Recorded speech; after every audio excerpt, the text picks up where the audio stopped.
నమస్తే అండి. నా పేరు మాధురి. మేము లలితానగర్లో ఇక్కడ బొమ్మల కొలువు స్టార్ట్ చేసింది గత 15 ఏళ్ళగా స్టార్ట్ చేసాం. అంటే మా పాపకి 3 ఏళ్ళు ఉంటుండగా మొదలుపెట్టాము. అంతకు ముందర కూడా ఉంది, అత్తవారింట్లోనే ఉంది సాంప్రదాయం. వాళ్ళ పిల్లలు పెద్దవాళ్ళు అయ్యి పెళ్ళిళ్ళు అయిపోయిన తర్వాత కొంచెం తగ్గింది. మళ్ళీ నాకు పెళ్ళి నేను వచ్చాక పాపకి 3 సంవత్సరాలు ఉంటుండగా నుంచి మొదలుపెట్టాం. ఇప్పుడు 15 ఏళ్ళ నుంచి చేస్తున్నాము. ఒక్కొక్క సంవత్సరం ఒక్కొక్క థీమ్ తీసుకుని చేస్తున్నాము. ఈ సంవత్సరం అంటే మొత్తం అన్ని దేవుడు ఇవి ప్రతిమలే పెట్టాము. లాస్ట్ ఇయర్ ఏమో పాప మ్యూజిక్ నేర్చుకుంటుంది, సో లాస్ట్ ఇయర్ ఏమో మ్యూజికల్ థీమ్ పెట్టాము. మొత్తం కొన్ని బొమ్మలు మేము హ్యాండ్మేడ్ చేసాం. 1-2 మినహా మొత్తం అన్నీ హ్యాండ్మేడే. కాటన్ బాక్సెస్ తీసుకుని చేసాము. ఇది తరతరాలుగా వస్తుంది ఆనవాయితీ. పుట్టింటి వారి ఇంట్లోనే ఉన్నది, అత్తింటి వారి ఇంట్లోనే ఉంది. సో నాకేంటంటే అది చేయడం, నాకు ఆ ఆనవాయితీని ముందరికి నడిపించడం నాకు ఆనందం.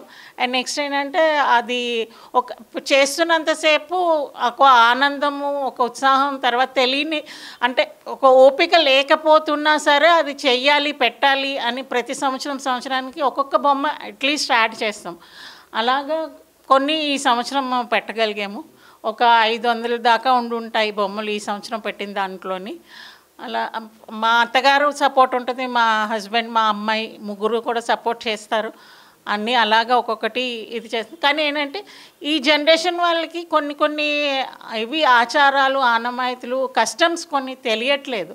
కొంచెం ఏంటంటే వాళ్ళు కూడా కొంచెం ముందరకు వచ్చి వాళ్ళు కూడా ఇలాంటివన్నీ చూస్తూ ఉంటే వాళ్ళకి కూడా తెలుసుకొని వాళ్ళు కూడా నెక్స్ట్ జనరేషన్స్కి అలాగా పాస్ ఆన్ చేస్తూ ఉంటేనే ఇలాంటివి అనేది ఇది ఇవాళ నిన్నటిది ఆచారాలు కాదు, తరతరాలుగా వస్తున్న ఆచారం. అదేంటంటే ఈ నవరాత్రులు అనేది ఈ బొమ్మలు అంటే ఉత్తి ఏదో రంగులు పూసుకుని పెట్టిన బొమ్మలు కాదు. వీటిల్లో లక్ష్మీ అమ్మవారు నివసిస్తుంది ఇందులోని అన్నది బాగా నానుడి అది.